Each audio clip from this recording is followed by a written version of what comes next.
Hey, what's up, guys? Welcome to Small Screen, another episode. Something is weird today. Oh, it's not Edward Lauder hosting. That's right, it's Clint. But Clint, you're the side guy. Well, I decided to jump on anyway and have a good afternoon with you guys. Guys, we got a heck of a show today. A heck of a show. I've had enough. Get out.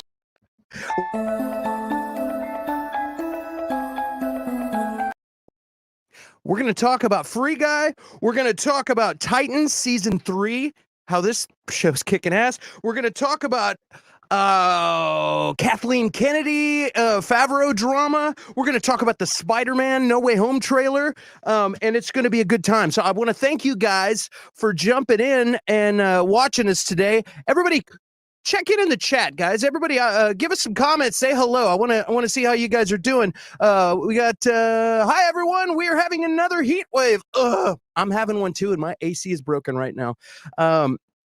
Let's see what else we got.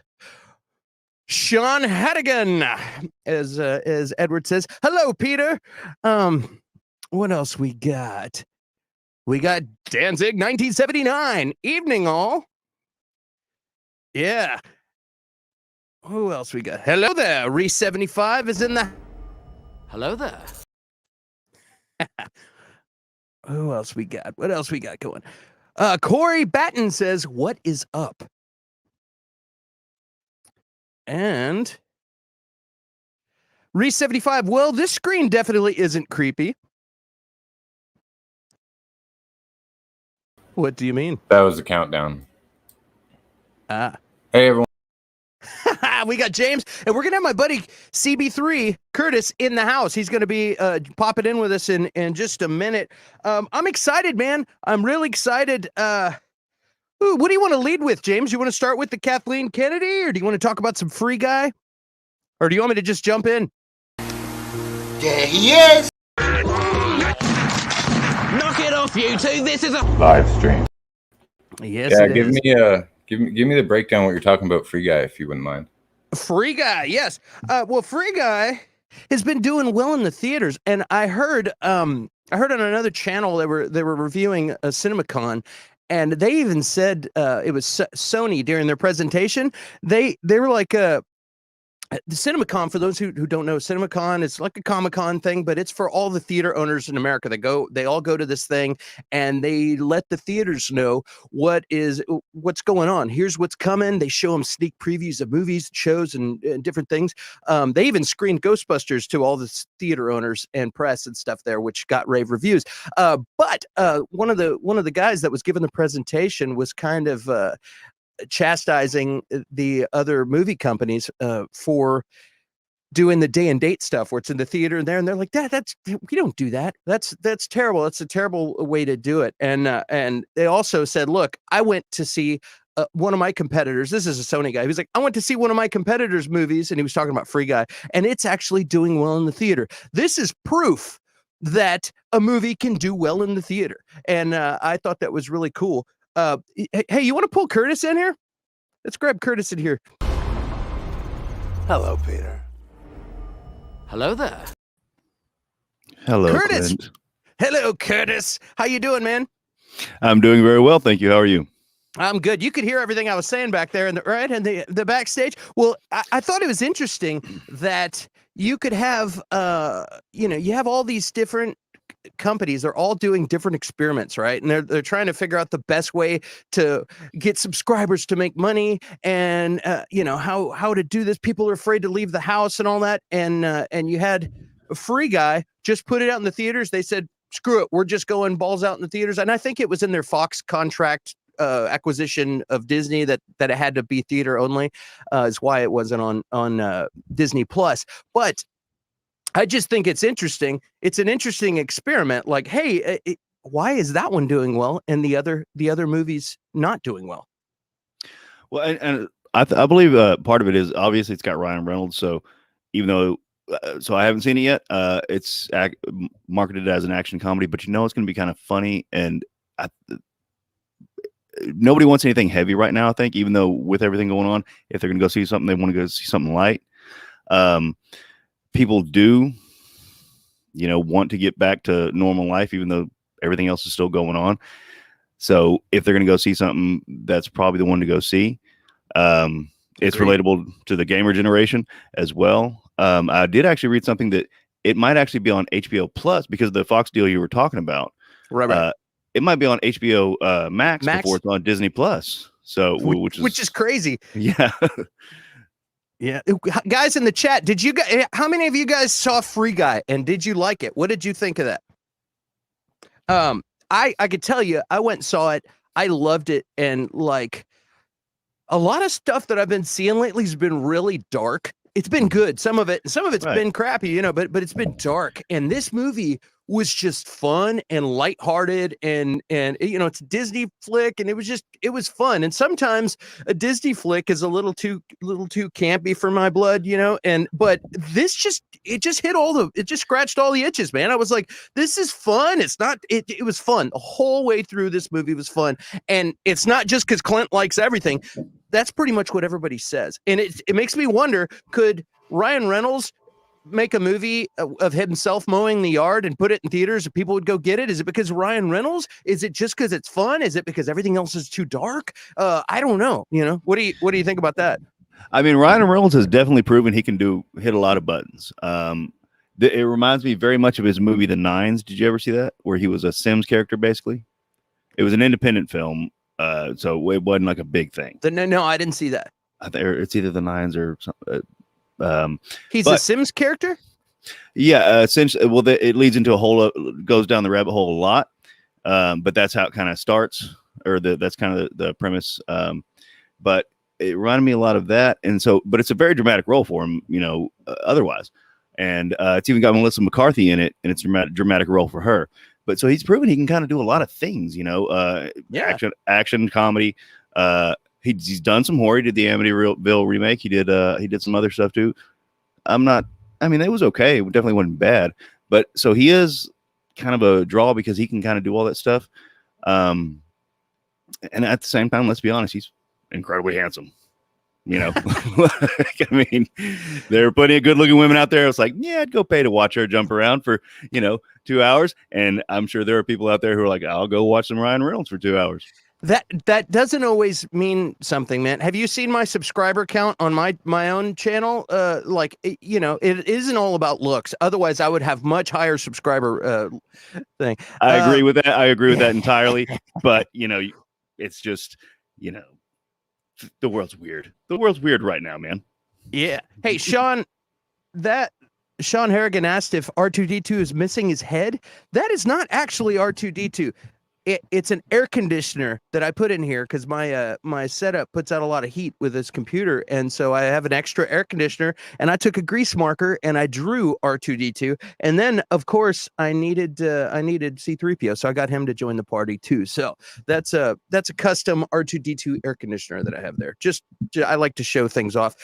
We got Chris Klink says, "Hey dudes, what's up, Chris Klink?" Yeah. How you doing, sir? And Ryan Reynolds could make a film of him and his wife pranking each other, and it would do very well. Absolutely.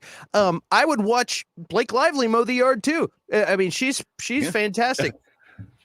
Did you see that last Blake Lively movie where she ends up like kind of a revenge flick?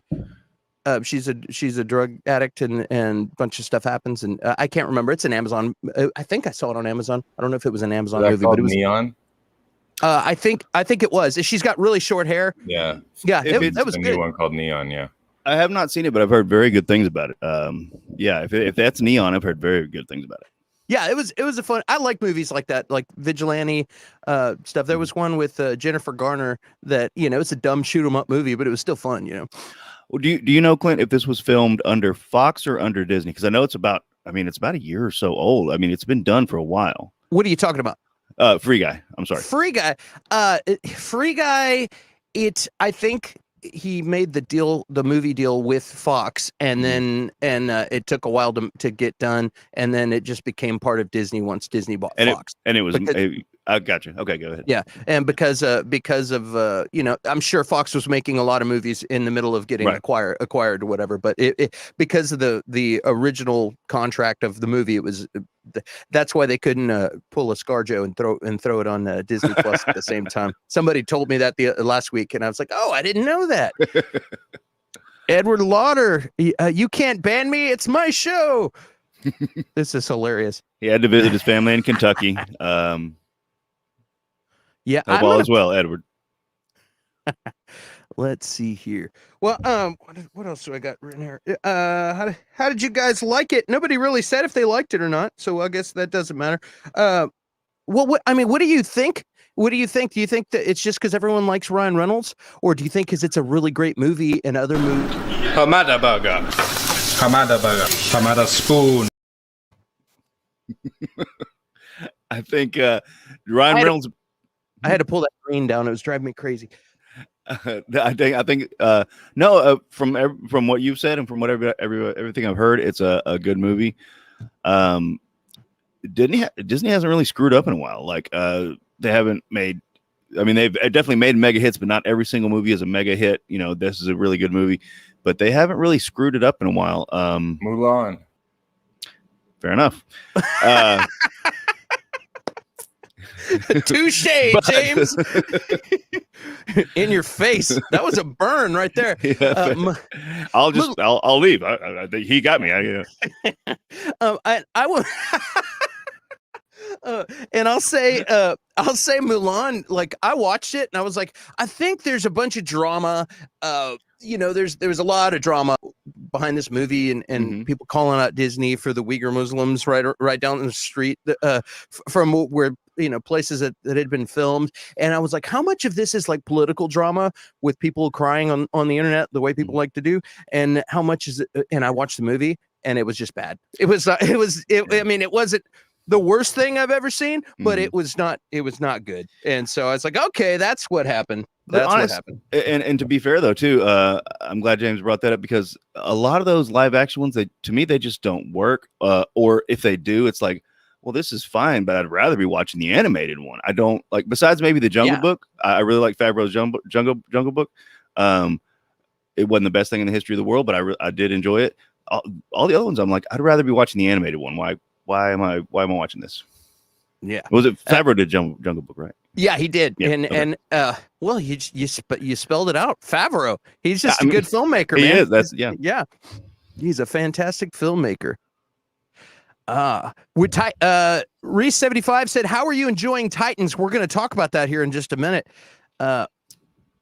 Yeah, I'm just glad. Sean Hedigan says, "I'm just glad any movies do fairly well in this climate. Scary times. Absolutely, it is scary, you know. And I don't know. I am scared that some of these theaters are going to start going under. You know, if we don't get back to normal. And I don't know. I mean, who knows what's going to happen? We had a surge in the U.S. recently, for those of you who are watching out of the country, and so stuff's been getting kind of scary here. But from what I've heard, you know, if you look at what the Delta is done in other places, it'll spike and then drop. And so I'm just really hoping that it does the same thing here. We can get back. You know, I play in bands and stuff. I had a show we were supposed to do in September. We got to cancel that show.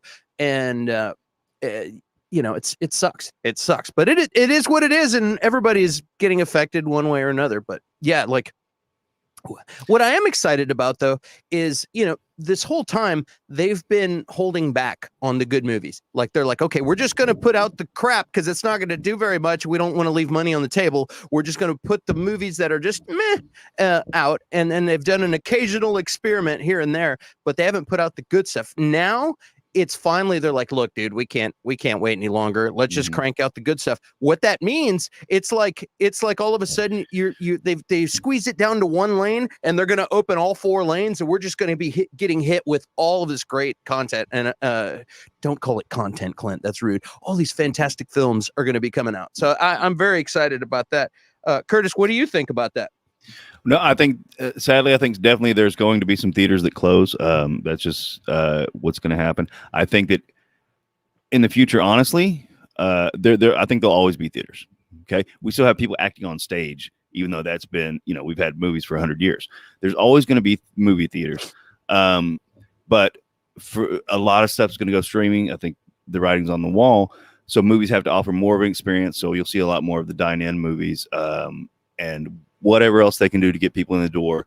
They'll be going for a lot more of the big blockbuster films, but they'll be all, I guarantee there'll still be like art house movies and movie theaters and stuff like that, you know, to bring in that crowd. It'll just be more kind of niche theaters. Niche.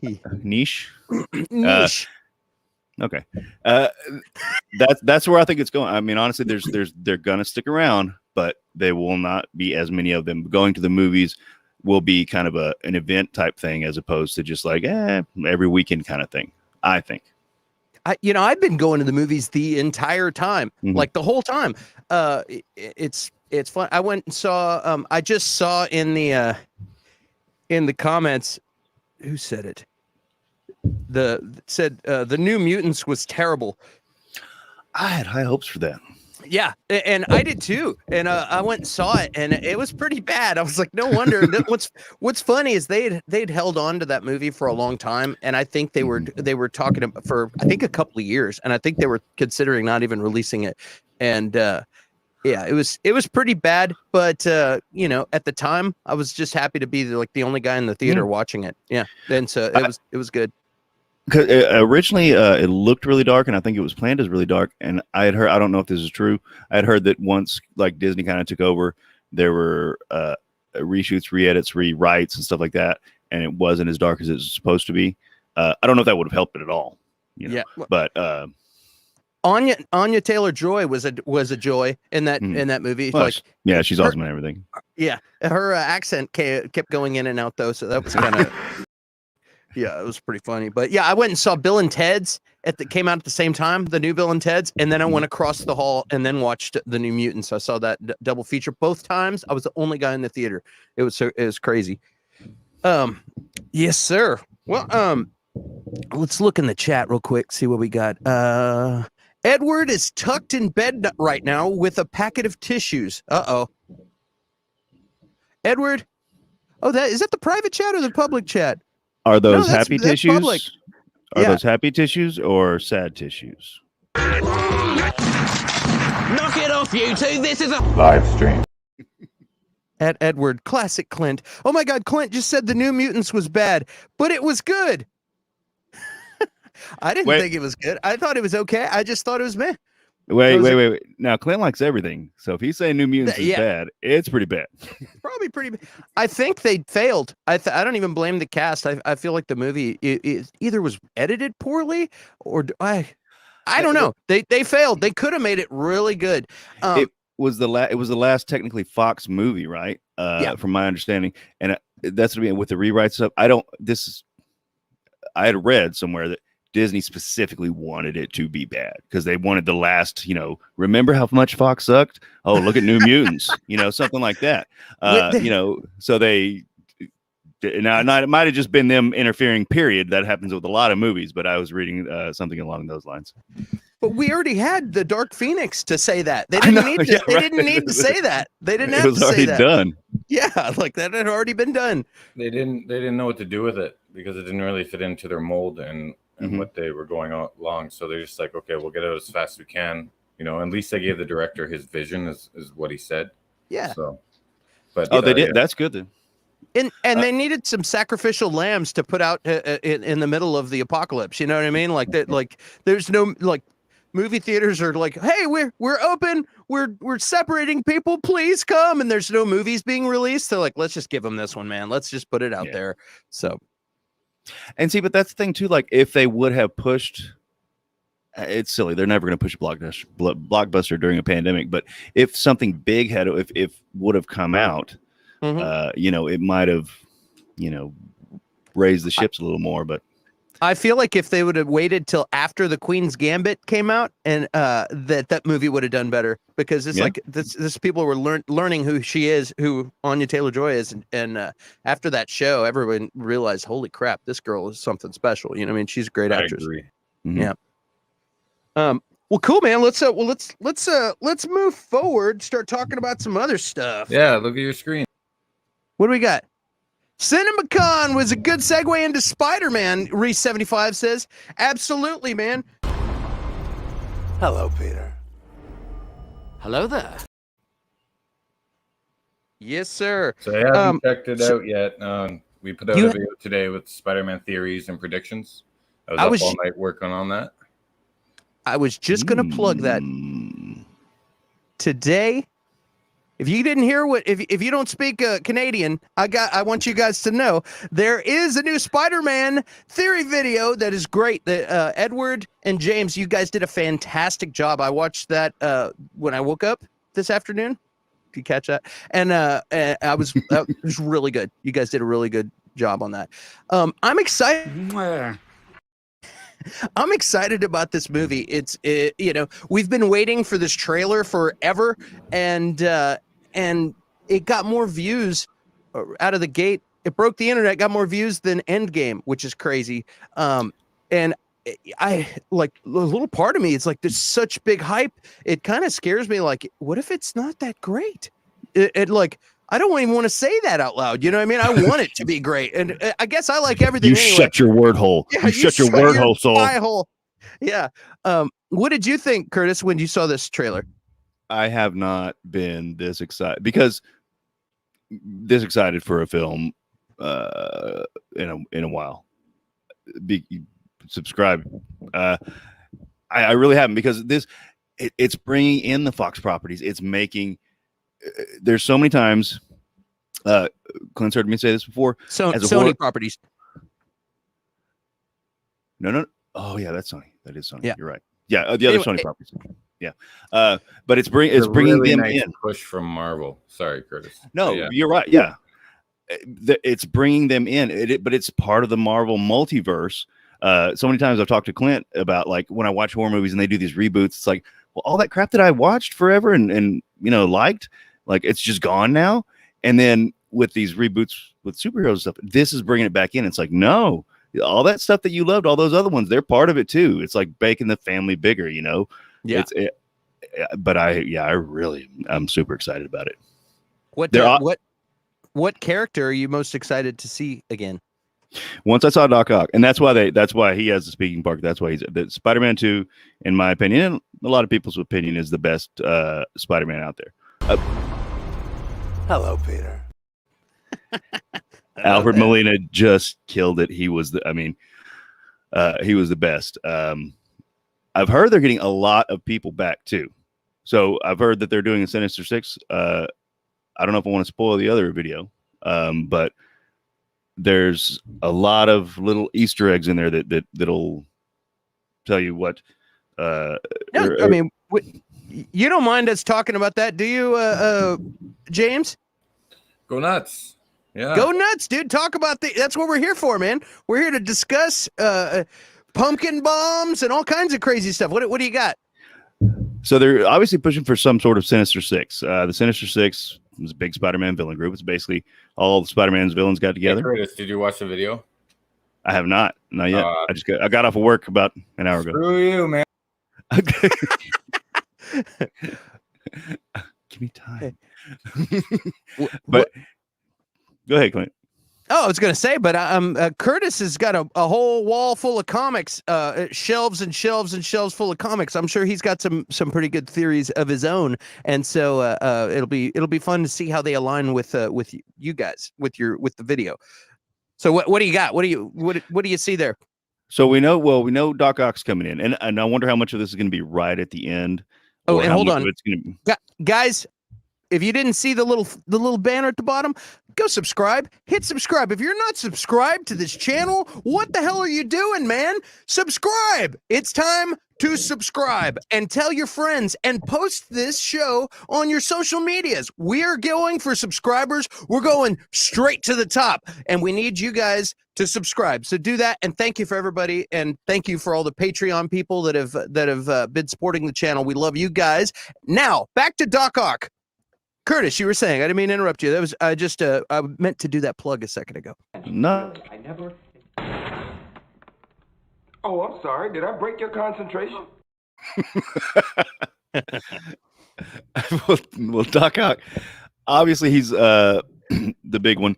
They showed the pumpkin bomb, so that's 2 of the Sinister Six.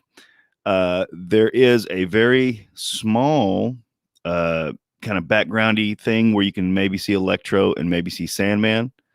So that's 4 that I could get out of it, of the Sinister Six.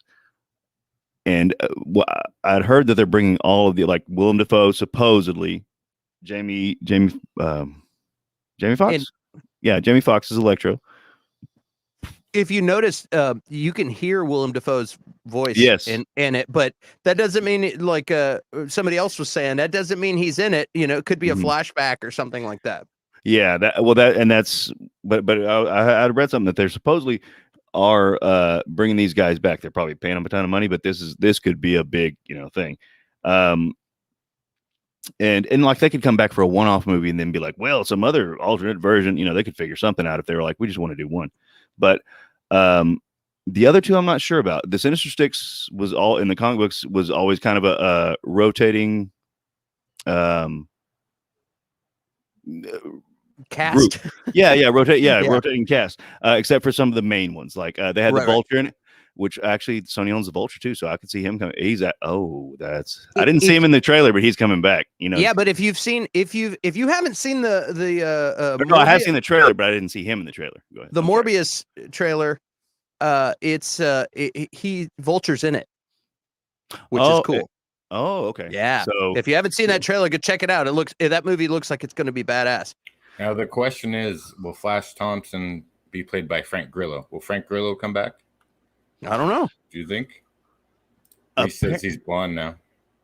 Yeah, apparently the other guy from the new Sony series, or Far From Home and stuff like that, he's still, or in the scenes, he's still Flash Thompson, but he's blonde now.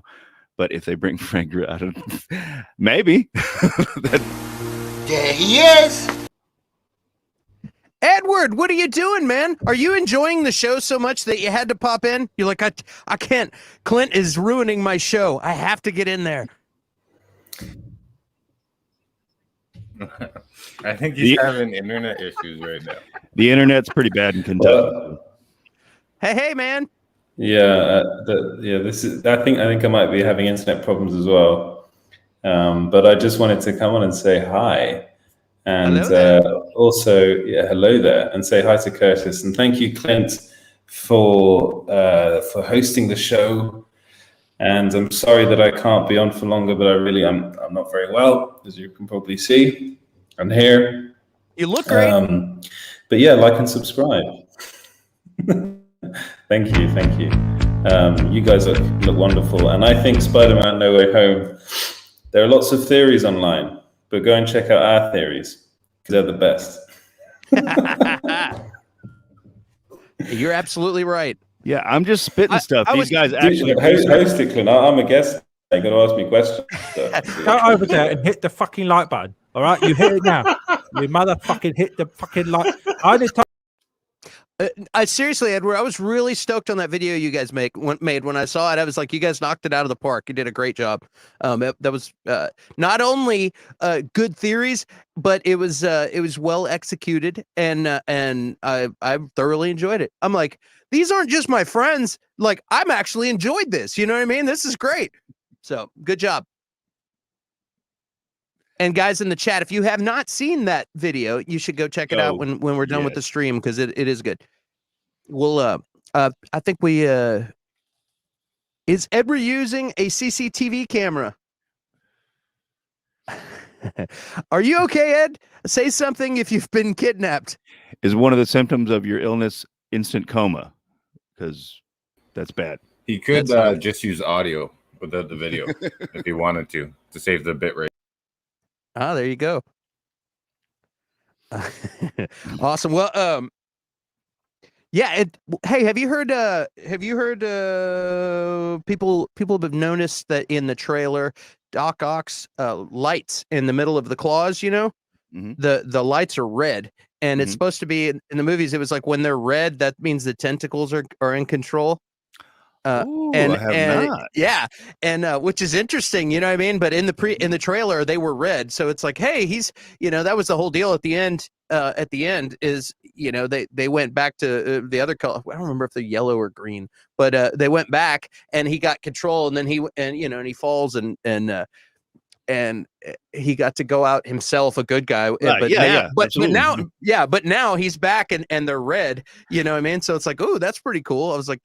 And see, that's the thing too. It's a multiverse, so it might be, some universe where Doc Ock won. We don't know. It could be the Doc Ock that we know, and the way it happened, or it could be some multiverse where, like, the claws did take over, and he just whooped Spider-Man's butt, and we don't know. So that's a really cool theory. Yeah, Reese said that Molina said that Doc Ock got pulled just before he drowned from that universe. So it's Sam Raimi's universe. Oh, okay. If you have a link to that, Reese, just send it to me on Twitter. I'd like to read that. Yeah, and and you never actually see him drowned. You know what I mean? You just see him fall down to the bottom. So, which is crazy. Yeah, man, I'm sure Feige was pissed with with Alfred Molina, but he's the old dude, and isn't worried about it. He's like, whatever, dude. I'm Alfred Molina. Yeah. Yeah, commenting on Facebook because we need comments everywhere, says Edward. Danzig 1979 says Ed is frozen in time. Reese 75 says Doc Ock has new arms. Edward says No Way Home is going to be awesome. It is going to be awesome. Roberta Bobby Anderson says, are you talking about the original Tobey Maguire Doc Ock movie? I'm kind of lost. Yes. Both. In the old movie, which it's Sam Raimi, film. So it's like when the lights were red, the tentacles were in control of him. And when they weren't, he was in control. And that was the deal. So that basically right before he died in the old film, he got sucked out of that universe and into the No Way Home universe, basically. So, yeah, Bobby, if you're not aware, the teaser trailer for the new Spider-Man movie came out this week, and it showed Doc Ock. He popped in. You can actually, after this video, check out our theories, but go check out that trailer. I'll give you a call after the stream anyways. Yeah, it's really good. Mm-hmm. Really, really cool. I was just gonna say, I'm also thinking, so What it looks like is they've got Doc Ock and Green Goblin, definitely. So that's two from it's the Sinister Six. That's two from the Sam Raimi series. Then they've got they've got supposedly Sandman as well. So that's three. They might throw my theory off. They've got Electro. I've heard that Paul Giamatti is potentially coming back as Rhino. I think it was debunked. Okay. I think so. There was rumors, but yeah. I hope not, because I hated that character. I hated him as Rhino. I like Paul Giamatti, but I just didn't like him in that. Yeah. I think I've only watched that last little bit where he goes to attack the Rhino with the sewer plate. I think that's the only thing I saw out of that movie. I haven't watched the Amazing Spider-Man films. They're just a little bit campy and corny. Like the Jamie Foxx, is coming back, but they're not going to make him look like he was in the old one, which is cool. And he's a great the YouTube video where the guy took all the marketing for Amazing Spider-Man 2 and cut it together, and it was like 35 minutes, and you can pretty much get the whole movie. So the marketing was like just completely off that whole time. They were just spoiling everything. Yeah. Yeah, that movie with Jamie Foxx it was bad. It was not good. But and me, I don't like to talk smack because I like everything. But man, that one was hard. Again. Clint doesn't like it. Yeah, I've always loved Spider-Man since I was a kid, and so since the Electric Company, you know what I mean? Like I always loved Spider-Man, and to see something you like and being excited and get to the theater, and then all of a sudden you're like, oh. Especially imagine what kids want to see Rhino. Hulk is one of Marvel's most profitable properties, even though his comics weren't never that like a great seller, because kids understand. Like I freak out and I rage out and I go nuts. And I imagine if I was super big and strong, like Rhino's this big old strong dude that just crashes through everything. Kids like want to see that, and and it's Paul Giamatti in a robo suit. Like, what is happening here? Yeah, exactly. Exactly. There was some talk about there was some rumors a while back, and we discussed it about Sony potentially selling Spider-Man, and Sony Pictures being bought by Disney, and that was kind of some talk about a week ago or so, and that's some BS. That's not happening. Well, not right now, but I still think it's an inevitability. I think it might be 10 years down the road, but yeah, but like they've been doubling down on all this new stuff that they're doing. They're doing this. They've got the Morbius. They've got Venom. The Venom looked actually pretty decent. It looked pretty good. Yeah, they have all this cool stuff happening, and they're like, screw you, we're doing great. They got Ghostbusters. I tell you, if they come out with another, supposedly they're working on it, Into the Spider-Verse, that's going to get me super excited too. They did that. That might be the best Spider-Man movie, but I still think number two of the Maguire series is the best. But that one was so great, and there's so much potential there. Are you talking about a live action Miles Morales? No, but just animated a sequel to the Spider-Verse. Yeah, and apparently they're working on it. That's going to be awesome. I mean, and I loved it. My kids loved it. Like it's just all around good. Everyone loved it. There's people that said that's one of the best comic movies that's ever been. And, I agree. Yeah. Oh, right. Let's look in the chat real quick. Reese 75 says Electro has to be different. He has yellow lightning instead of blue. Yeah. And it's a multiverse. So you can in that universe, he's different. Good point, Clint. That's how they can get away with changing these guys. Yeah, and let's make everything better, and it's just because it's a different universe. Yeah. My grandson Christopher's favorite superhero is Man. That's how I used to say Spider-Man. Roberta Bobby Anderson says, Man, the greatest hero of all time. Man, nobody knows who you are. All right. That boy Steve with says, the strength of a man. With the height of a man, with the power of a man. That boy Steve, Ed is in Italy? No wonder he always acts like a spicy meatball. What does that even mean? He's fucking gay. Yeah. I agree with Curtis. The second one was the best, says Roberta Bobby Anderson. Reese 75 says Into the Spider-Verse 2 either comes out next year or in 2023. That makes me so happy. Edward Lauder said it's funny to read Edward's comments on his show. Isn't Man just He-Man? I suppose, yeah.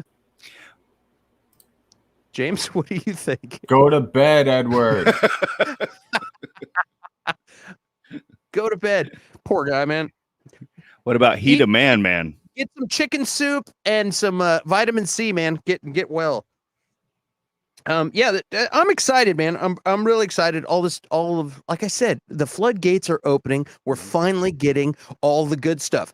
All the good stuff's coming out. I've been excited about Morbius for a long time. That trailer came out like I feel like when I was in high school. It's been ages.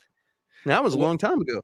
Well, and at the same time too, so Marvel hasn't had, let's be honest, that much competition with DC or competition period. Okay. I feel a little better about the DC movies, like revisiting them, some of them. But it just didn't work at the time, and I don't know if it would continue to work. But Sony is like, you know what? We'll give you competition with your own properties. Like, yeah, we're gonna and it's gonna up the game for both of them. It's gonna be great. I'm excited. Like I said, I love movies. I'm happy to go see a bad movie just because I'm not cleaning my toilet or something. You know what I mean? Like, that was great. What about the original Mary Jane from the Raimi universe? Think she's gonna pop up? I have not heard that. Yes, she is, because I heard on IMDb, her like assistant, she ended up popping up as what's on her credits. It was Dunst's assistant popped up on IMDb a while back. I know Mikey at Geekosity scooped that a while back too. That's James Franco. I'm wondering too.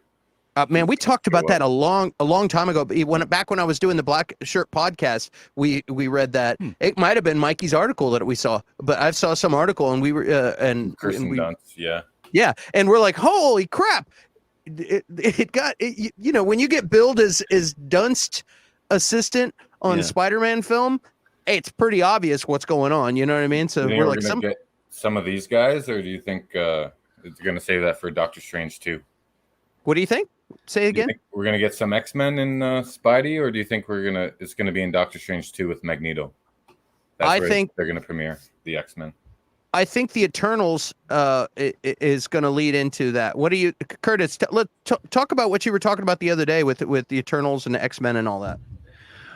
Yeah, so I think that the Eternals is gonna be a great movie and stuff like that.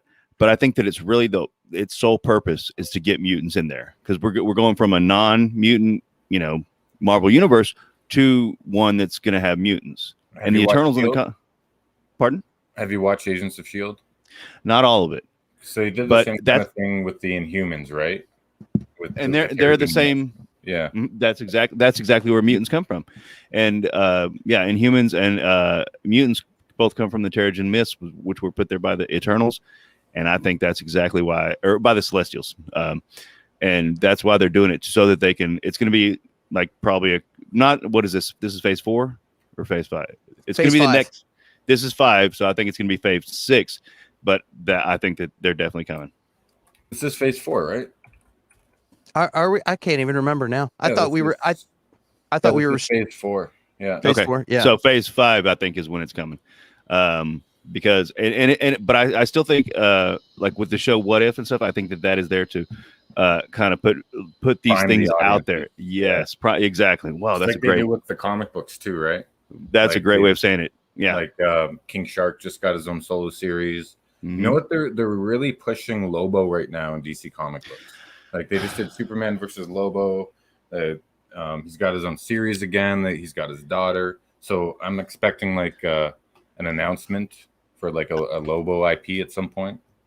I could see that, but and Lobo fans out there might hate me, but I just kind of saw it as Flash, man. I just he was okay. But he was like there was stuff going on there, but I didn't see enough meat to the character to care enough. I've got several Lobo comics, but I just couldn't keep up with the series because it wasn't.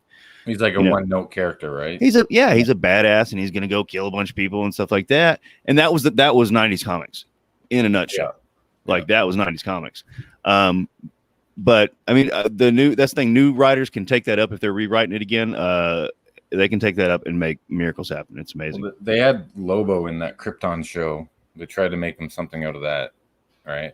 But I don't think he did too well. So, and Terrigen Mist kill mutants. No, Terrigen Mist activates the mutant powers in the Agents of S.H.I.E.L.D. universe, anyways. And that Steve, that boy Steve does have a point because it's depending on the universe as well. Like, even in the comics, there's several different conflicting ideas. Terrigen Mists kill humans, and sometimes they give them temporary powers. Sometimes they turn them into mutants. Yep. So, but we're talking about MCU. So it all depends what Feige decides to do. Feige and the writers decide to do with the Agents of S.H.I.E.L.D. timeline.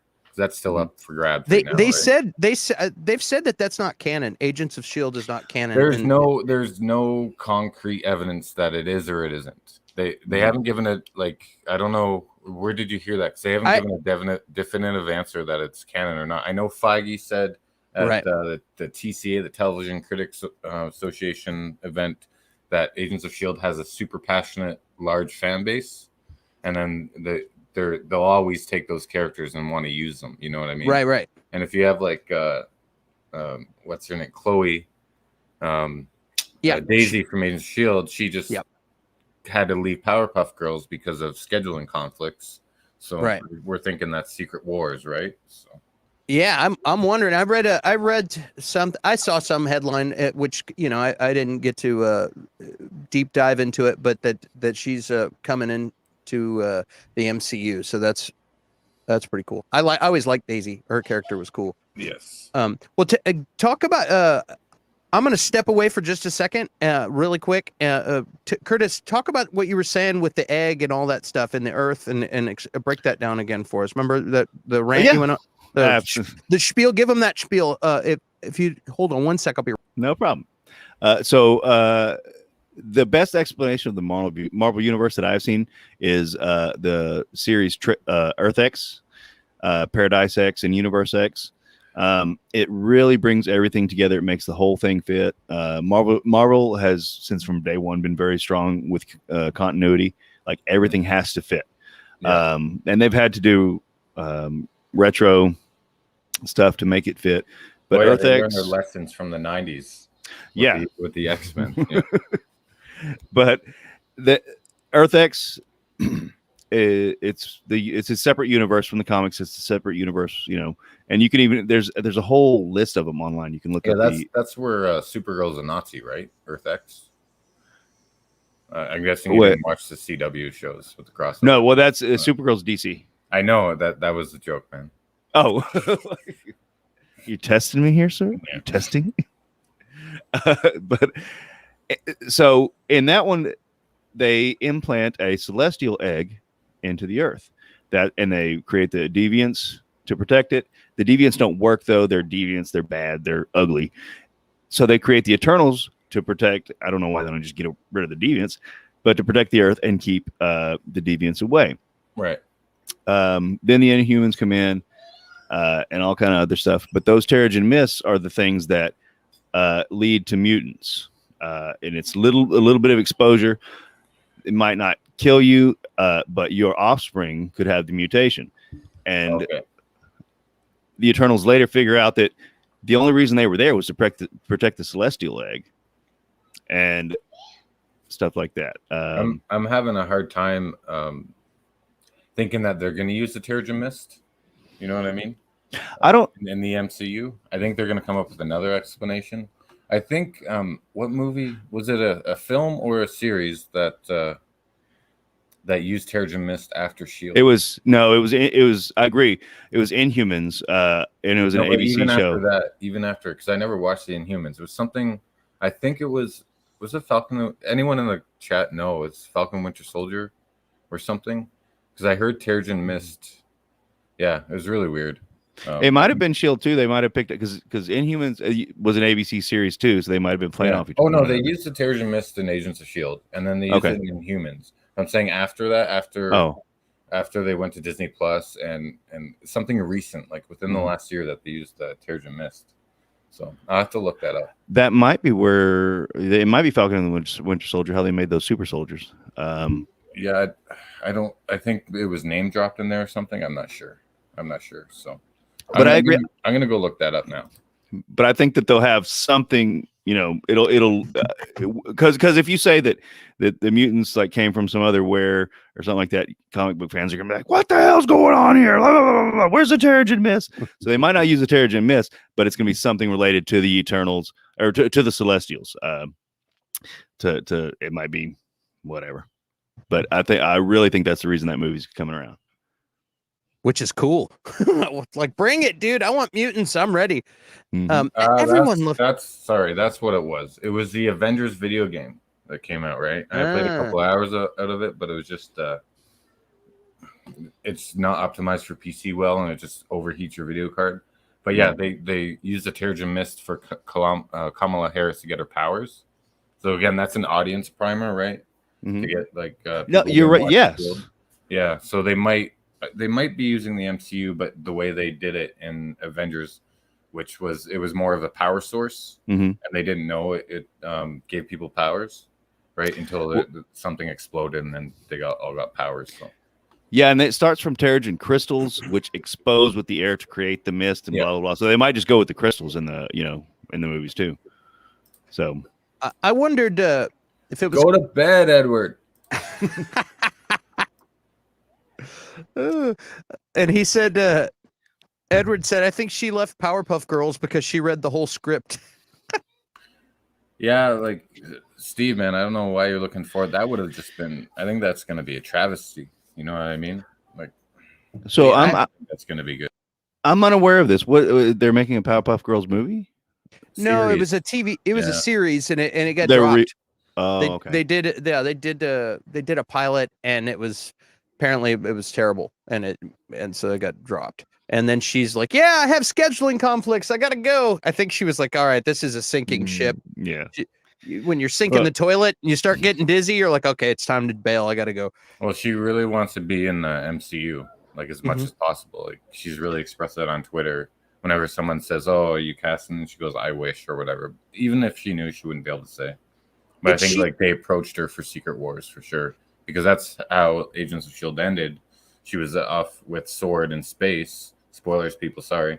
With the guy from 1940s that was in Agent Carter, and they flew off into space, and that's where Samuel L. Jackson is, right? Where Nick Fury is right now after WandaVision. So. She's got she has a charisma, she's beautiful, and she just has that thing when you see her. Like ever since I first saw her, I was like, she's a star. Like she is a star, and I'd like to see her make a jump and onto the big screen and do bigger, better things, because she was like the star of that show for sure. What were we gonna say, Curtis? No, I was gonna say I think that's a good point too, and I think that's maybe why they won't bring her. They're waiting to bring her in as Daisy or something like that, because when you've got somebody that's like that, they might want to make her a bigger character in the universe as well. So okay, you saw her on Shields and she was Daisy, but yeah, she's got charisma, she's a good actress, she's good looking, all this stuff. They might want to bring her in as someone who's a more important character later on, instead of reprising her role as Daisy, who was not a big character at all. Yeah, but she's cool. She had cool powers. Of course, yeah. Quit talking smack about Daisy, man. I'm just saying, like, hell, it's ridiculous.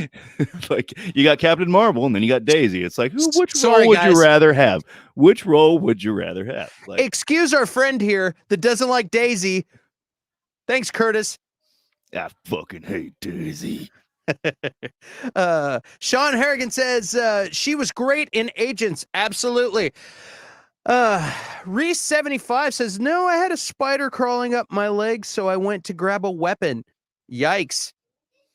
That's always a good idea. Did you get bitten by the spider? And was it radioactive? That is the question. But in general, if there's a spider crawling on you, grab a weapon. Preferably a hatchet, some sort of hatchet. That boy Steve says, just looked it up. Terrigen Mist is poisonous to mutants unless the MCU changes that.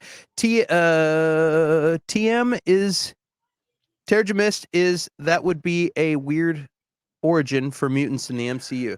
Again, if you're probably going off the comic lore, we're not. We're going off what's been on the screen, and it wasn't poisonous to mute. It wasn't. I don't know if there's no mutants in Shield, so we can't tell if it's poisonous to mutants. But in humans, was there mutants? Because they couldn't use the word mutants because Fox owned it back then.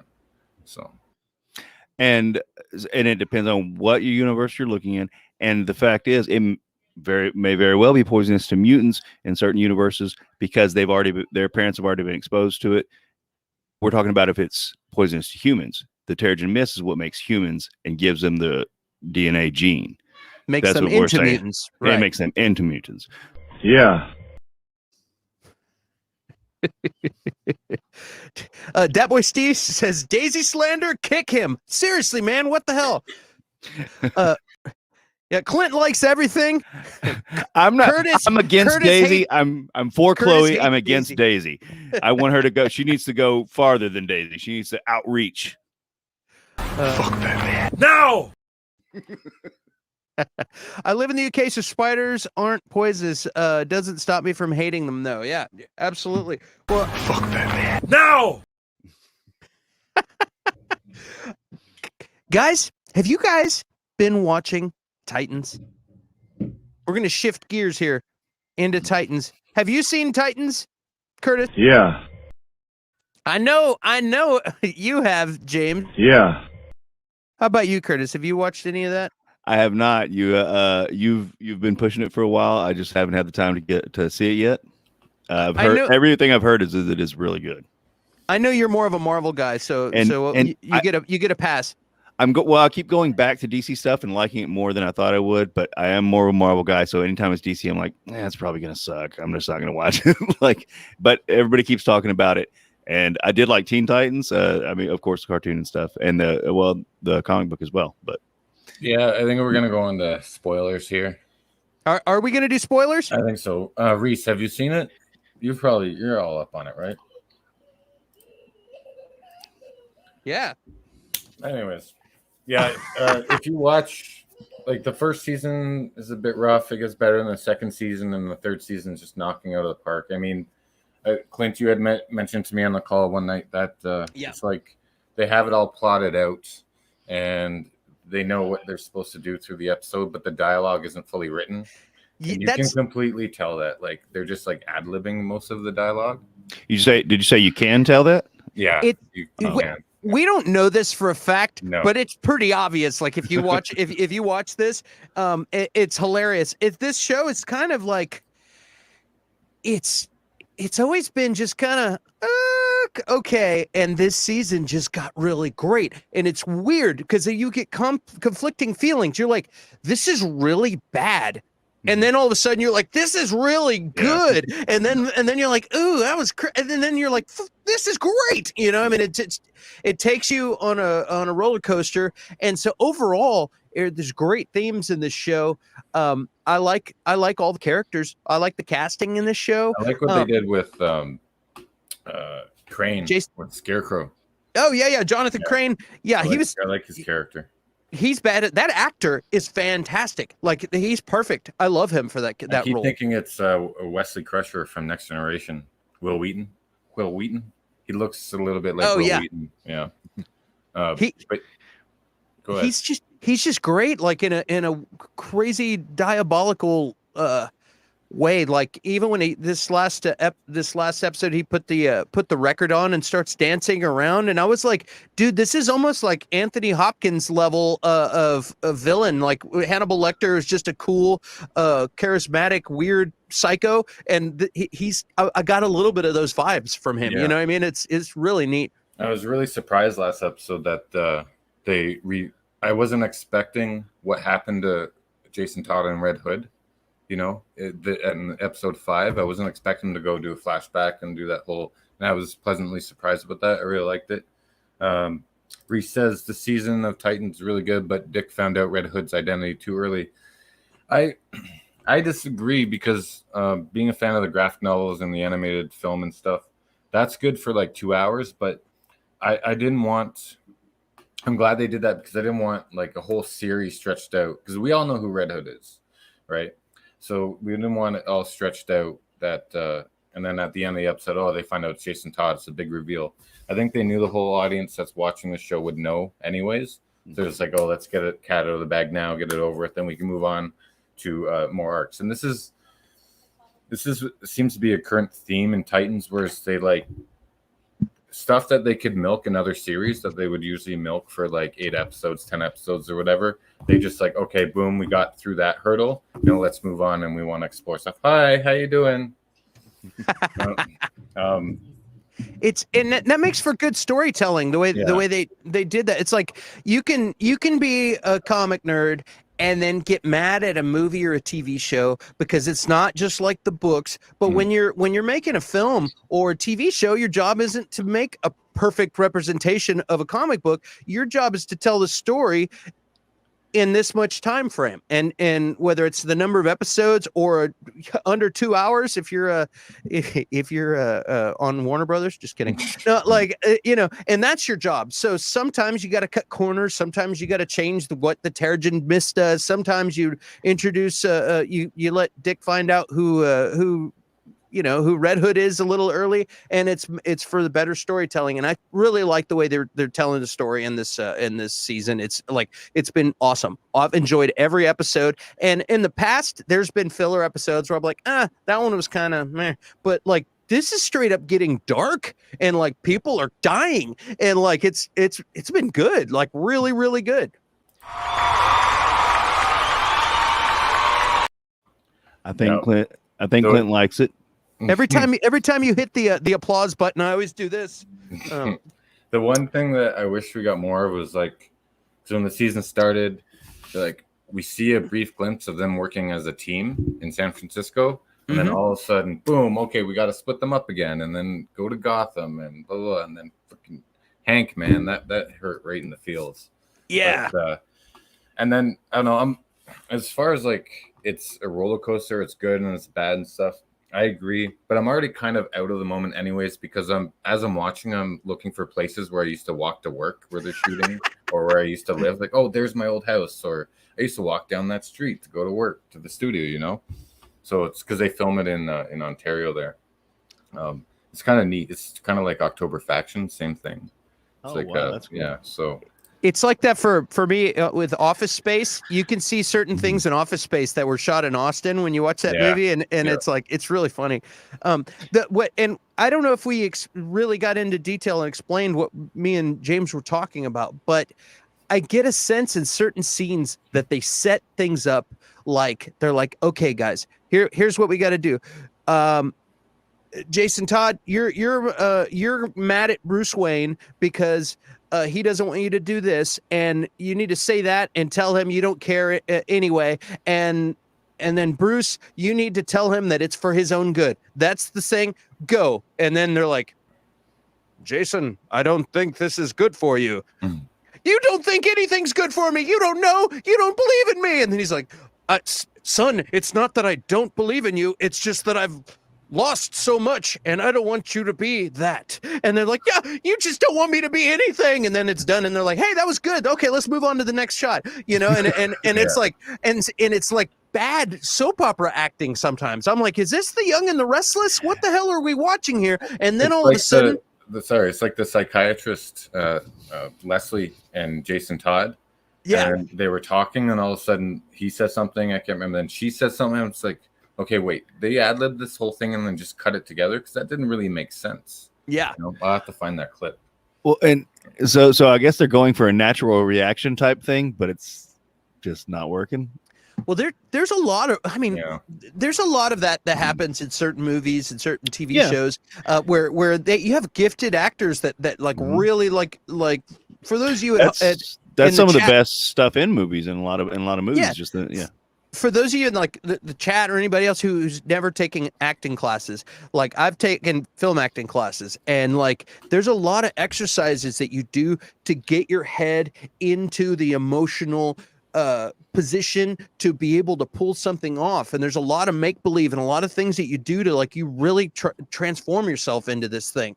And so I think it's really cool when you have actors that they're in that headspace. They're like, okay, right now you are Jason Todd. Now, give it to me. And this guy is playing Jason Todd. He's really good. I thought he was out acting Bruce Wayne, and that guy's a Game of Thrones badass. You know what I mean? Like, his acting has gotten a lot better this season. Yeah, really good. A lot less overexpression emo kind of thing, like he did in season 2.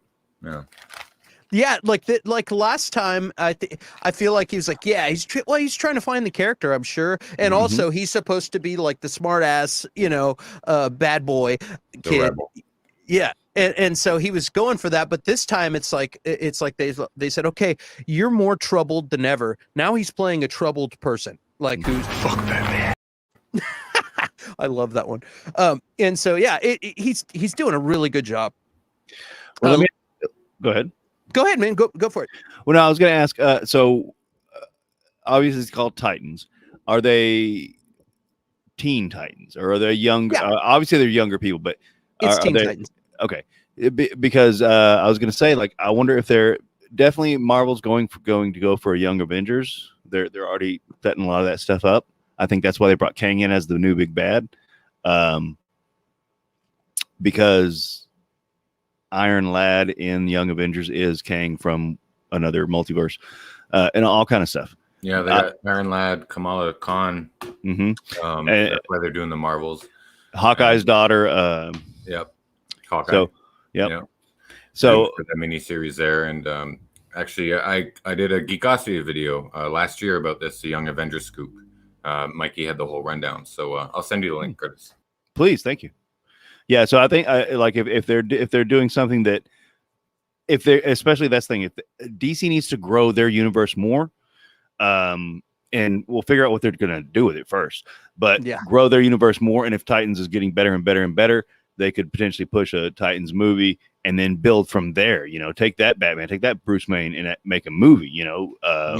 Again, revisiting the old DC stuff, I don't think it's as bad, but it was just timed wrong, or like a lot of stuff was going on, and it was definitely rushed. I'll say that their universe was definitely rushed.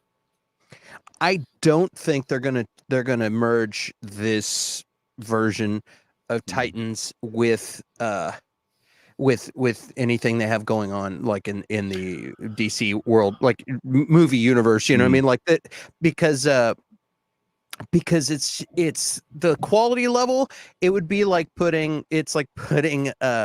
Legends of Tomorrow or one of these Lois and Clark or CW shows in with the movies, which they've done. They did as a multiverse Flash.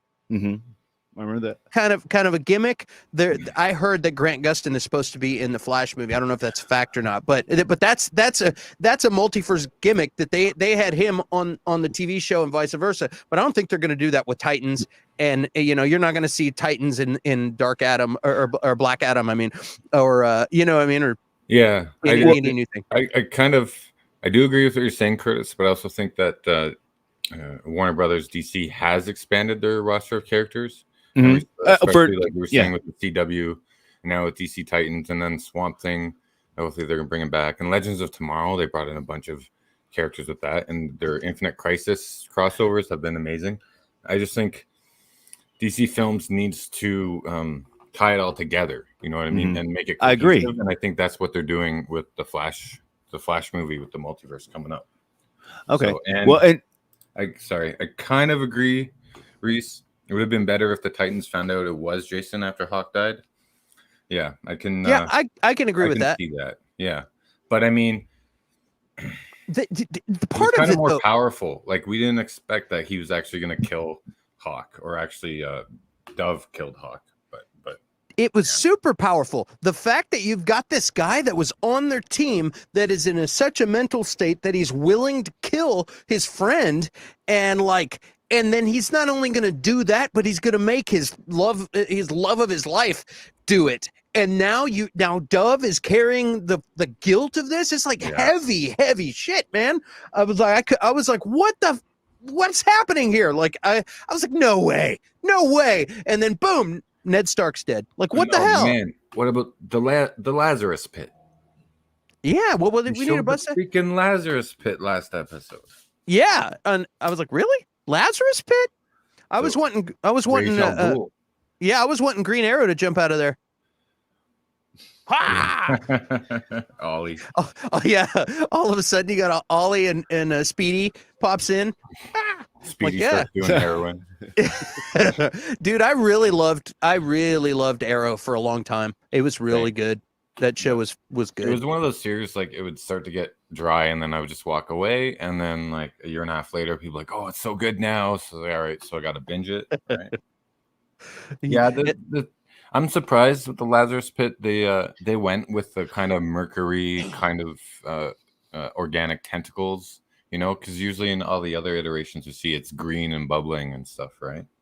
So yeah, I don't know. I agree with you, Reese. It wasn't the best. Yeah, there was some. Go ahead, Curtis. Sorry. Just real quick. So Titans. I don't watch regular TV anymore. Titans is it's CW because I thought it was HBO. No. It's about Max. the same. It's HBO, It's HBO Max. It was on. First it was two on. seasons are on Netflix also. So Really? yeah. So wow. here, Curtis, I'll kick you out, and then you can go watch Titans and come back. That was awesome. It was on DC Universe. It was the big first show when DC Universe, and it was cool. DC Universe put their bunch of comics up, and then had a few TV shows. And I don't know that it did too great. Like I don't think they got enough subscribers, but they were making a go out of it. They had Swamp Thing was really good, and it didn't get picked up for another season, unfortunately. I've heard tons of great things about Swamp Thing. Yeah, and then Doom Patrol was fantastic too, but it's like definitely niche comic book lovers shows, you know, and I thought they were good. They were budget, like you could tell they weren't huge budget shows, but they were good. I don't do requests. I don't. Just when I thought I was out, they pulled me back in. But HBO Max ended up acquiring all of the DC Universe stuff ended up being on HBO Max. So anything that was over there is now on HBO Max. Okay. And so all the future DC stuff is all HBO Max. So that's Warner That might Brothers. be why the productions. That might be why the production's going up as well too. Yeah, you know? and that's Warner Brothers' answer to Disney.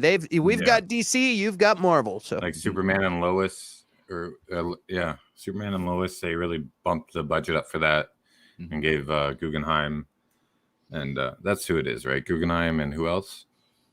I don't even remember. Yeah, Greg. I can't remember, but yeah, they gave the budget up and boosted up, which I still need to binge watch that. I stopped after episode 2 because they're just whiny, just kids being mad at dad and loving dad, and being mad at dad and loving dad. Dude, it gets past that. That's a great show. I really liked that show. That's really again, it's like the Arrow syndrome, right? It's just like, you kind of like and then you hear it gets really good. I don't know. It's like Titans is kind of like any series where it takes up to 3 seasons to get really good and get invested in the characters. Star Trek Next Generation was like that. Voyager was like that. Trying to think of non-Star Trek related properties, but I can't. No, honestly, any series, the first season to me doesn't count. Like I'm still the old guy that collects DVD, versions of the series. Like I can never, I'll never watch the Seinfeld first season again. Like I just skip to season 2 and move on my way. Like I've seen it enough times, and they're still finding their way, but it was enough to get the show going. I'm the same with Next Generation. And Stargirl, Reese says it got bad this season. Now it's made for CW. I watched the pilot and I'm like, okay, that's enough for me. I'm not really too interested in it. So I liked it. I liked Stargirl. Like I didn't finish the first season, but I liked what I saw of it. So you really liked it then? No, I don't say I really liked it. I didn't finish it. Didn't finish it. But what I did see was actually pretty good. I mean, anytime you get to see Our Man, it's a party. Win-win situations. Oh yeah. Kathleen Kennedy. Yeah, let's talk about Kathleen Kennedy, man. Woo boy. Have you heard any I'm pulling up a note that I had. So guys, if you haven't been paying attention, They put the new making of Mandalorian season 2 out, where they talk about the finale with Luke Skywalker and all that. And Jon Favreau talks a little bit, and he says, and he brings up Kathleen Kennedy. They talk to all of these guys. They talk to Peyton Reed, the director. Hey, Kathleen, Jon Favreau, Mark Hamill. Put that back up. Put that back up. What do you got? Put that back. Yeah. Oh, baby. yeah. But yeah, so they talk to all these people, and the internet, the Star Wars fandom is apparently getting got a little bit bent out of shape, because Favreau says Kathy Kennedy we brought in very early on this conversation, and Kathy, first and foremost, is a great producer and production figure. Outweighs the. Sorry, I'm having a blur issue. Producer figure out ways to make things happen that are creatively exciting to the storytellers. Not only does she understand how to create an environment where she can have all the tools, or where we can have all the tools we need to explore and experiment and be creative, but also knows what it takes to incubate ideas, and then understands the significance of when you do it right and what that can represent. Jon Favreau. So I apologize for the stutter on that. Clint, you would look good with you would look good with glasses. Just go ahead and bite the bullet, man. I've got it. It actually wasn't a vision thing.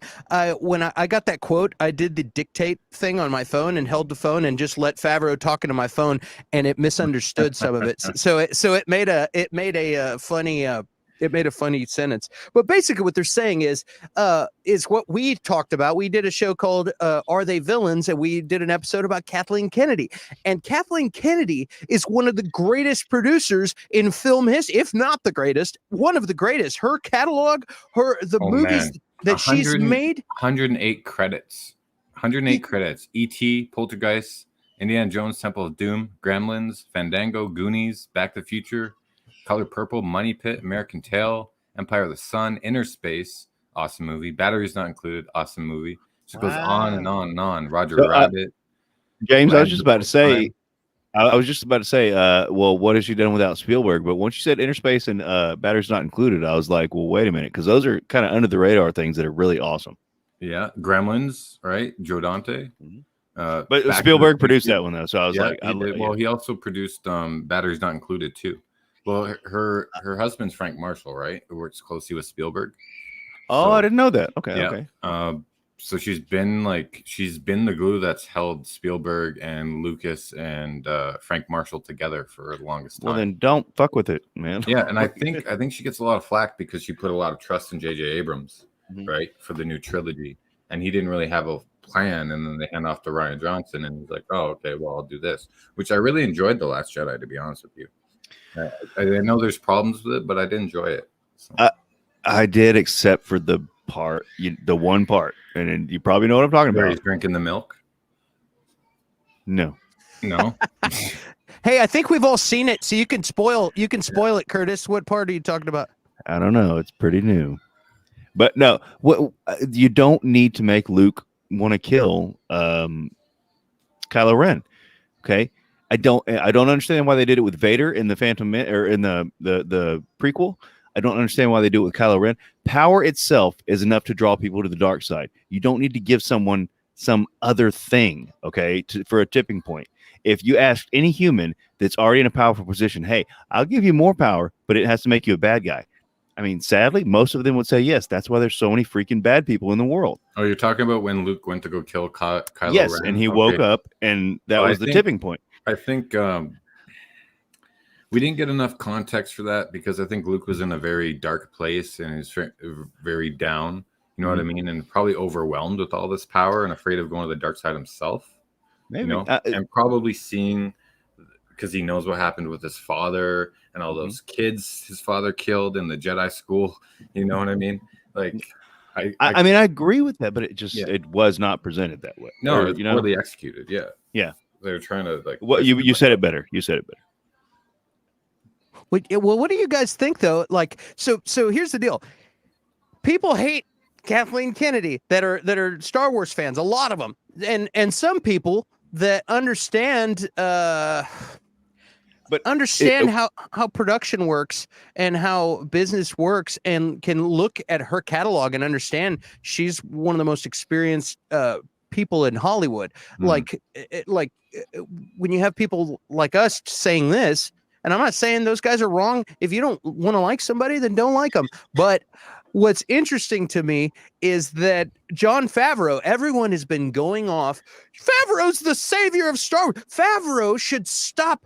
Should end up in control of Disney. Favreau and Filoni and all the, and it's like, guys, those guys are creators. She's running the business and letting them create and giving them the tools they need to make the good stuff that we like. And now that you've got Jon Favreau publicly saying in this documentary that she's great, people are getting mad at Favreau because they have this imaginary Lucas war in their mind, and they've taken a side because everything has to be a polar opposite and argument all the time, whether you're a Democrat or a Republican, or whether you like the Titans or the Cowboys, or everything has to be an argument. And we've picked our side, and our fandom is better than your fandom, and we like Gina Carano and we don't like Gina Carano, and there's always got to be some stupid argument. And now people are getting mad of their hero. Everybody has been blowing so much smoke up Jon Favreau's butt for so long because he's done an amazing job, and now you're going to go against Jon Favreau because he told you a fact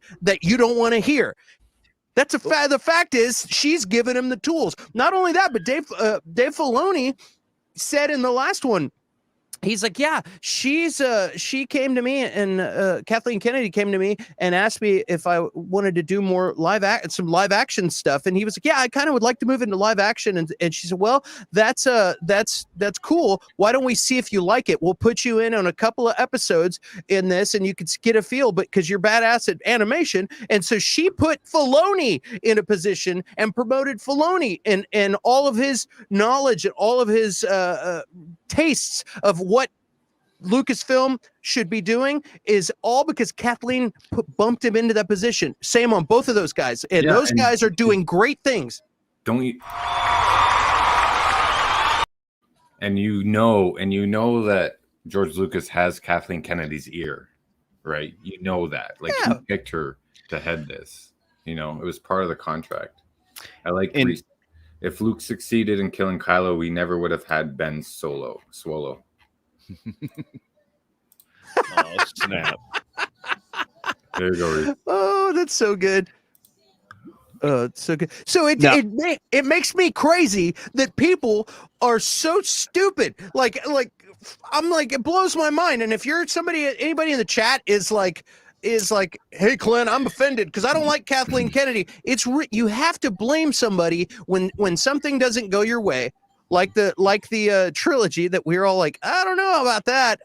We got to blame somebody, and that's her. I guess her job as the captain of the ship is to take the blame, and she's done it very well. But you're no. Well, that's a very good point. The buck stops here. She's a leader. Yeah, and at the same time, if anybody. Hopefully our viewers have jobs. Anybody that has ever had a job knows that there are people that stick around because they have connections. Okay. They are connected and they know the right people. Okay. And I'm not saying that's her only skill or her only quality. I'm not saying that at all. But when you have badass connections, then it's a little more important. At the same time, too, Clint, you are a creator. If somebody was like, hey, you can make all the music you want to make, or you can here, sign these accounting bills, and you can go see if you need to fire this guy or blah, blah, blah. Would you want to take that job? No, I'm going to make stuff. You're going to let me make whatever I can make whatever record I want. You're going to give me the resources I need. Let's go make a record. This is going to be awesome. I was kind of, I'm a rock guy, but I kind of wanted to go country. That's cool. Awesome. We trust you. You're Favreau. Go for it. Yeah. That's what they've done to Favreau and Filoni, and they're letting them do all these things. That's what I mean. I don't think everybody thinks I could run this better. Every single person. Okay. Like any job you've ever worked at, I can run this better. Okay. I could do this. But when you actually get into the job, get into those shoes and realize how much suck there is, and how many moving parts there are, and how many things you have to juggle, and how long you have to plan ahead. It's easy to say, oh, I would do this in this current climate, but when you're working on it 2 years before, sometimes it doesn't mesh. And I think that's a lot of what DC And- Films is having too. Not to segue in there, but like they've been planning this stuff for years, but their window has kind of passed, you know. Mhm. Like so, I agree with that completely. Revamping, but the fandom menace, man, it makes me sad because I always say, don't be an unpaid employee for these corporations. You like it, you like it. If you don't, you don't. But I don't know. I make a living off of ranting on stuff, which is understandable. Well, I'm not like I actually revisiting Phantom Menace is still kind of tough to me, in all honesty. But the other ones, I said the fandom menace. Oh, okay, yeah, never mind. like the fans that are like hating on Kathleen Kennedy and. I don't, you know. That it's really sad. And dude, I love Star Wars. I have like the first memories of any movie or anything that like since I've been able to remember, I've been looking at books of Star Wars where it's like bing, flip the page, you know what I mean, of episode 4. Yeah, you turned your air conditioner into R2D2. Yeah, you know, I love Star Wars. You might like it a little bit. It makes me crazy, you know, and I think it's but what's funny too is when Lucas came back and did the prequels, people forget now, but they were going absolutely bonkers and pissed off at Lucas. You know, now that he's not driving the ship, now they're mad at Kathleen Kennedy. And it's just like people want to get mad about stuff. It's like sometimes things are not going to go the way you want them to go. And you just got to deal with it. That's what I say. Night, Reese. Have a good evening, sir. Yeah. That boy Steve says, preach, Clint, preach. Yes, I apologize for getting so animated, but it just pisses me off. It's really funny to me. Like when Keaton was cast as Bruce Wayne in Batman in 1989. Like everyone freaked out too, but there was no internet then. It was just all in the trades and stuff. But once it came out, like everyone says 89 is the best. And you had a good point, James, that people make a living off of this. And that's the deal, man. People will hype their listeners up about this and be like, I could sit here and be like, Kathleen, don't quote me out of context, but like Kathleen Kennedy is ruining Lucasfilm. You know what I mean? And I could just sit here and she's ruining Lucasfilm. Star Wars is never going to be the same because of Kathleen Kennedy. That's bullshit. But that, like, you could sit there and preach all day and say, did you see what they're doing? They're doing this. They're doing gender swapped. You can't do this or whatever. People get all fired up about dumb stuff and they preach and they do it because these people, like, they get excited. It releases endorphins in their brain to sit there and get outraged. It really does. And so people will sit there and get outraged and have some guy on their YouTube channel and they go back for their fix every day. And it's funny that they get a bigger following, you know? Yes, and that's what I was about to say. It's funny that you could have a channel that your job is to figure out things. This becomes your job. I got to figure out things to get people outraged. So what kind of outrageous stuff? Every day you need a new subject, and then sometimes you can go back. But that's your job, is to piss people off. That's ridiculous, but that's what people do. And there's articles written every day that way, videos made every way, and people eat it up like crack and just sit there, like and subscribe all day long and send super chats. Okay, I'm done. Curtis? Yeah, we're in a society right now where like someone can put up like a 2-hour video talking on the camera, trashing someone and get like 50,000 views, or you can spend like 15 hours making a really nice crafted video and get like 100 views. You know what I mean? That's the society we're in, and I'm waiting for that enlightened age again. Or like we come out of the dark ages, go into the enlightened age, and we actually appreciate the craft again. You know, something good comes out, everyone's like, "Oh, that's good." The other thing is, we have the internet, which is like the super tool of communication, and humankind. I don't think was supposed to be able to talk to each other instantly, but we are now. If someone we're just not ready yet. We're just but if someone likes something, you're gonna hear a little bit about it. But if someone doesn't like something, wow. That's all you're going to hear about online. That's it. Twitter and everything. It's the squeaky wheel gets the grease. You know what I mean? Like you're just going to hear how much they hate it, but there's not these rabid campaigns for how much they love it, you know? Yeah. So that's kind of along the lines of what I was going to say is that at least American society, probably much of the world right now, is very much focused on short-term gains. Okay, YouTube and other avenues are kind of built for that a little bit. What bothers me is that I would hope that people in high places are smart enough to realize that these are short-term gain things, and yet they still listen to people like this. If you have, I am completely for criticism. Like you can rightly criticize, hey, like this was a mistake, that was a mistake, okay. But people make mistakes. We are human. You make mistakes. That's just how it happens, you know.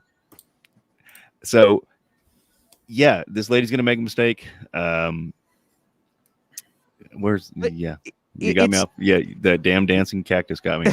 Well, it's dude. I think it. Not to interrupt you, I'm just going to chime this in real quick. I think a little bit of the Star Wars trilogy that we got. I think it's a little bit of the learning that we were talking about with TV shows where the first 3 seasons don't even count. You know what I mean? I feel like that's kind of that with Star Wars. They're like, okay, it's time for us to do some Star Wars movies, and they're trying to get their groove. And, you know, and I think they learned a lot from that. And also they're learning a lot from what they're doing on Disney Plus, and it's all going to work together. Like, this didn't work. This did work. Let's do more of this, and maybe we'll do a little bit of this up on the big screen also, you know what I mean? And it's a learning process. I don't think we would have got The Mandalorian if it wasn't for Kathleen Kennedy. Like, she absolutely not that stuff, right? So right. Well, and like you were saying as well, James, like the squeaky wheels gets the grease. Everybody complains more than they applaud more. It's just that's the way of life. Because if you're happy with something, you're already content. You know, you will tell others, you know, oh, this was good and this and that. But if you're pissed off about something, you're going to make sure everybody knows about it, because you know, everyone wants to start a mini revolution. Like, that's just the nature of human beings. And you want them on your side.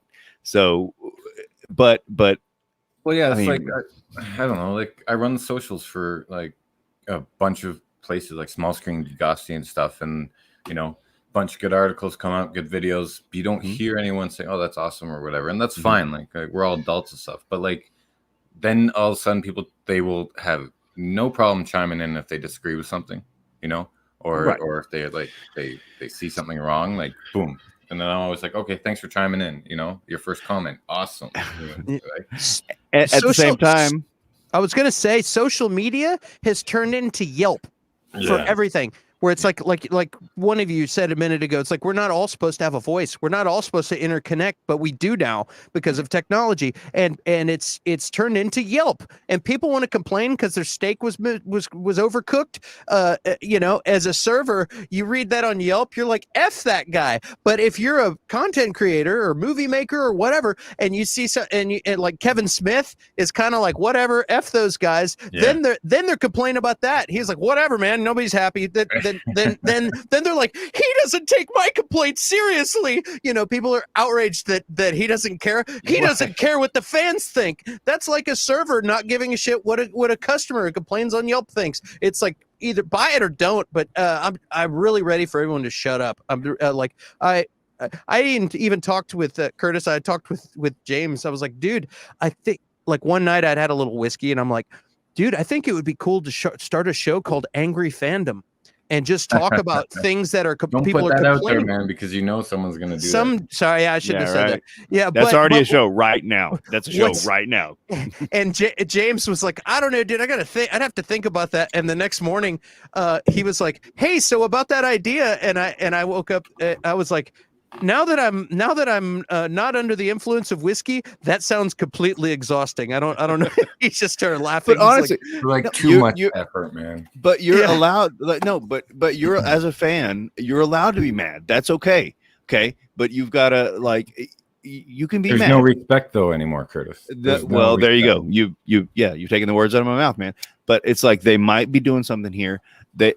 How many tons of fans were mad about plenty of Marvel properties, you know, and all this stuff. And then once it came out what they were doing with them, like, yeah, I mean, like, you don't know what they're doing with them yet. They might be purposely pissing you off so that the reveal is that much bigger or whatever it is. And like, and they don't realize like, you got to make it fit in a movie and all this stuff like that. You're allowed to be mad, but you've got to do it respectfully. And you've got to, you know, you can give criticism, but I think oh, you fucking suck because that fucking sucked and I didn't like it because it's not what I know. Well, okay. Right. And look at the hate for like the prequel trilogies, and then like 10 years later, everyone loves them because that Right. grew up. So And Yeah, in 10 they years grew. from now, everyone's gonna like the new trilogy.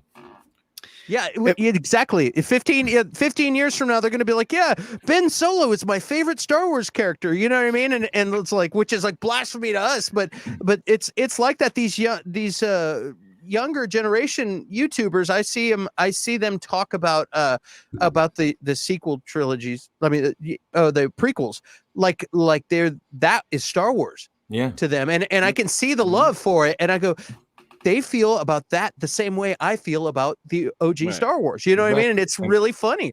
A lot of the people that are bitching about this stuff and really harp on the new content, the new product, the new visuals. They're our age, you know what I mean? They're our age, and we are not the demographic for this stuff, right? The demographic is the people who go to theaters a lot and consume all this stuff through like from 15 to 25, you know, and they and that demographic are even younger for Star Wars, like 10, 12 years old, right? Like the Bad Batch and stuff. But then they grow up and then they buy the products, they buy the toys and stuff like we did, you know. Mm-hmm. But I think we understand that we're not the demographic, but we can still appreciate the art and the effort that goes into it. Like some guy did a video on I'm in this Facebook group, some comics group, and I posted some small screen videos and stuff, and some get approved, some don't. But then like this talking head to a camera is talking about how they made Tim Grayson, Robin, gay in the comics now, and it justified a whole 20-minute video. And my comment was, who cares? It's gay or straight, it doesn't matter. You know what I mean? Like, in society, people come out of the closet, right? Mm-hmm. So it makes sense for a comic character, and they're like, "Oh no, they're pandering to these niche. They're not niche audiences, man. These are the demographics that their comic books have always represented society. You know, even Stan Lee, like much better than television, by any means. Big time. You're exactly right, Curtis. Comic books have always represented society and how it is and where it's going. So I don't understand how this people our age are getting so bent out of shape. Isn't there enough to worry about in the world than a comic book character, you know, or Luke Skywalker? Yeah, like there's issues with the films, but these are good films, you know, or at least we're getting the Star Wars. I don't know, man. Danzig agrees with me. Thank you, Danzig. Yeah, agree. 100% agree, James. I need where is it here? I don't even know where it is. I'm just too wild up.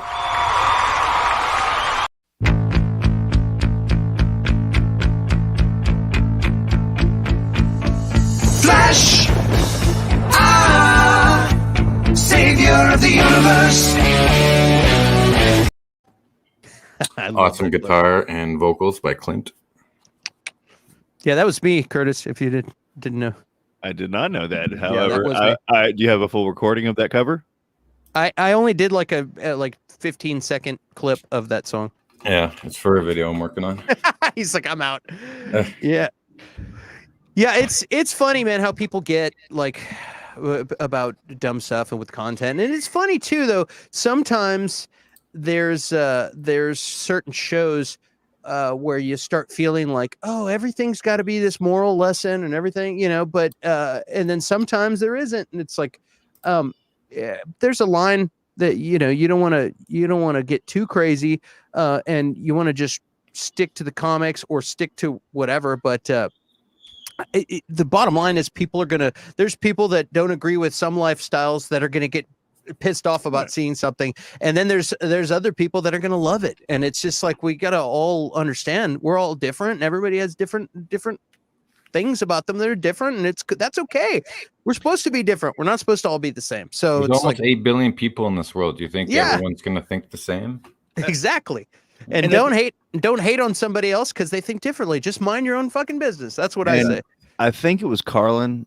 Sorry, Curtis. And make sure to leave a comment about how much you hate our opinions. And we will read them all and we'll reply. Yeah. Because I think it was Carlin. And if I'm wrong, please leave a comment and tell me. Who said, if you're not pissing somebody off, you're not entertaining anybody. Yeah. Okay, that's just the way it is. Okay, if you make something that's good for everybody, it's good for nobody. Nobody's going to enjoy it. It's going to be terrible.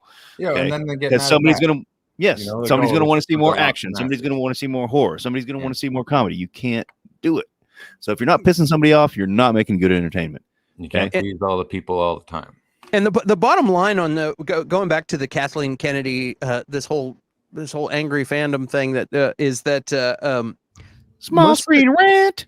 Yeah, they say, and I think I talked about this the other day. Now that I'm doing multiple shows, I can't remember which show I said what, but they say it was it's the 300 half the time that's doing this, and they're like, what's the 300? You say usually when there's some crazy outraged group, it's only like 300 people on the internet that are just typing away, making a whole bunch of noise, and they're like, oh my god, we have to fire this person, or oh, we got to cancel this movie, and it's really only 300 people with no life who have time to be pissed off at Bill Burr, you know what I mean? And you know, and he talked about it too. I saw him in an interview. He's like, yeah, I don't worry about those people. I just do my thing, and I don't worry about those people. They don't mean anything. And I'm like, oh, that's funny. It's like he's doing Bill Burr business, and he doesn't worry about them. I got fandom fatigue when James Gunn's The Suicide Squad came out. Yeah, and seeing everyone like, because it wasn't part of the Snyderverse, and I'm not talking like, you know, we heavily promoted the Snyder Cut. We pushed for it. I'm an associate producer, but to see that part of the fandom, just a few of them, just go and. Yeah. Why are you going to be ugly to James Gunn? He didn't do anything to you, you know? Exactly. He accepted a contract years ago. You know, they gave him carte blanche to make the film he wanted. It was decent. It was a movie. It was a fun ride, but it didn't seem like a DC comic book movie to me, but I enjoyed it. So, and yeah, Sean's right. Twitter is not real life. Absolutely. Do you stay guys, off it as much as I possibly can. Do you guys think that Jon Favreau saying positive things about Kathleen Kennedy will affect future Favreau shows or movies or anything else that he's going to do? Because there's people that are like, we're done with Favreau, we're done with, and I'm like, are you an idiot? Like, have fun in your hole, go sit in your cave and not enjoy the Book of Boba Fett. Yeah, which is not even produced by Kathleen Kennedy. That's produced by, so it's like you're going to get mad and not Dave watch. Filoni, Jon Favreau, and Robert Rodriguez. Yeah, you're going to not watch all of the good stuff we have coming our way because you're mad at Favreau. Boo-hoo. Have fun. They're only losing 300 people, so no worries. Yeah, what do you think, Curtis? Just honest. Okay, so for Favreau, you're making the boss look good. You're saying things that are true. It's only going to get him more good jobs, and if other people don't want to watch those good movies, more likely than not, good movies that he's going to make, good shows that he's going to make, I honestly really want to meet one of these people, like that would not watch something that they really love. No, you because don't. Because I do, maybe only once. But I want to it's like seeing a leprechaun. Like you really care that much about like this lady or what? Like you don't know this lady. Like did she murder your parents or something? Are you like what is going on here? Dude, I can give you the address to a bunch of channels if you want to see these people. I don't know if they're real though. That's what I mean. I commend Jon Favreau for putting out that statement. And the timing is. Because her contract's gonna get renewed and stuff. But I think like imagine if you got all that hate for getting a job to head Star Wars and then appoint people to make projects, and then someone doesn't have a full plan like JJ, and then they have to scramble and figure stuff out or deal with directors that don't have the same vision like Phil Lord and Chris Miller on Solo. So you bring in the best director you can get, Ron Howard, or like in Rogue One, I don't know. No, you're making we should wrap it up though. We're approaching the 2 hours.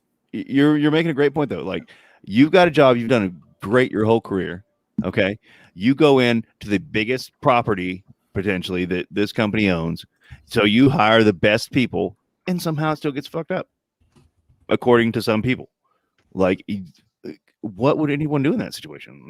Like you hire the best people. You did you can't. you know, you didn't write the damn movies, you didn't make the damn movies, you didn't direct the movies, you didn't act in the movies, but you hired the best that you could find. Yeah. I'll tell you what she does. She goes back to her giant house. Well, one of her giant houses that she owns, probably several. She probably owns 10 houses. She goes back to her giant house and thinks about how to make tomorrow's workday a better day. That's what she does, and she doesn't need to worry about all these. No, you're wrong. All these crybabies. She goes back to her giant house and thinks about how she can piss off the small amount of fandom more and more every day. I don't think she puts that much thought into those people. When she decides if she's gonna let's go. Knock it off, you two. This is a Live stream. Okay, guys, we're gonna cut it off here. We're gonna cut it off, but I just want to say one last thought. When you're winning, you don't need to worry about the other people. Exactly. You're too busy winning. So and she's Kathleen Kennedy's a winner, and look at her portfolio, and you can see that. Guys, if you haven't already done this, like, share, subscribe, and we appreciate you guys joining us. We appreciate Edward being a guest on his own show and jumping in on the comments. And we love all you guys. You guys are always really great, and we always see a lot of the same people every week. We appreciate you guys being loyal. Should we talk about the Patreons and stuff? Yeah, where can we find you, Clint? You can find me in my dungeon at the OG Clint Baker on Twitter and Instagram. And you can find my channel, youtube.com/Clint Baker channel, where I do a show with Curtis called Versus. So, and we talk about all kinds of fun stuff. So That's Curtis, good, Curtis, we really appreciate you hanging out with us today. And we had a great time and some really great conversation. You know, I got the word Edward wasn't going to make it, and I said, "Oh man, I hope I don't bumble around and screw this thing up today." But I think we did good, and I had fun today, guys. Thank you so much for having me. Sorry, yeah, it was great to have you. But I was looking forward to having a bumbling solo Clint show. I just sit backstage and laugh. You can find Edward, who's in bed right now, at Small Screen Co. and at EJ Lauder. You can find me at 42cutcom. Small Screen Co. at Geekosity Mag. Where can we find you, Curtis? I'm on Tuesday nights with Clint on Versus. I'm trying to get more social media going, but that's what I got, man. Hey, you're smart. You're smart. Don't do it. Yeah. If I didn't have to use it for work and stuff, then I wouldn't. I'll tell you that much. So thank you to our patrons. You can go to patreon.com/smallscreenco, and we'll just go through here. Bobby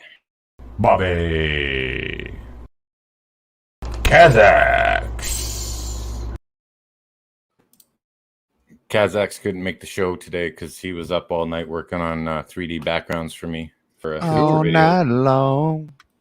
Danzig 1979. Sean soundtracks. And the Sax God. All right. I love that one. Awesome, man. Well, thanks again, guys, for joining us for another episode of Small Screen Co. How many more of these? Fuck Batman. No! Hello, Peter. Hello there.